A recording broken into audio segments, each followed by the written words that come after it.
So warning for parents tonight, make sure your children are up to date on their measles vaccine. The highly contagious virus is once again a global threat. CBS 46 anchor Tracy Hutchins joining us now with a look at why. Tracy. Well, Rick and Sean, it is so much of a threat that the World Health Organization says conditions are ripe for a measles outbreak, and this could be the calm before the storm.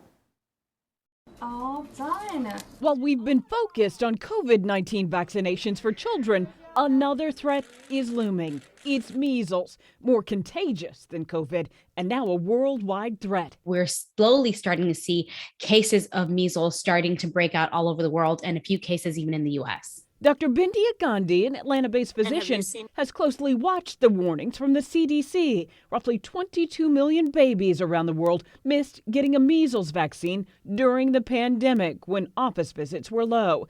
Dr. Bindia says parents need to make sure their children's immunizations are up to date during their yearly physicals. MMR vaccine, unfortunately, has been very controversial over the last few years. There's been talks about it linked to autism and some other things. And so there's a lot of people, unfortunately, who have held off of the vaccine. But, this is a conversation that you need to have with your pediatrician, with your child's pediatrician, to make sure that your child is vaccinated, especially if there's no contraindications, there's no allergic reactions, and no problems that could be associated with the live vaccine.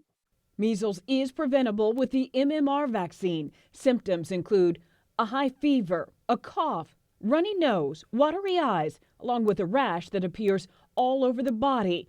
The Atlanta-based CDC recommends children between 12 and 18 months old are vaccinated with the measles vaccine and are given a booster between the ages of 4 and 6.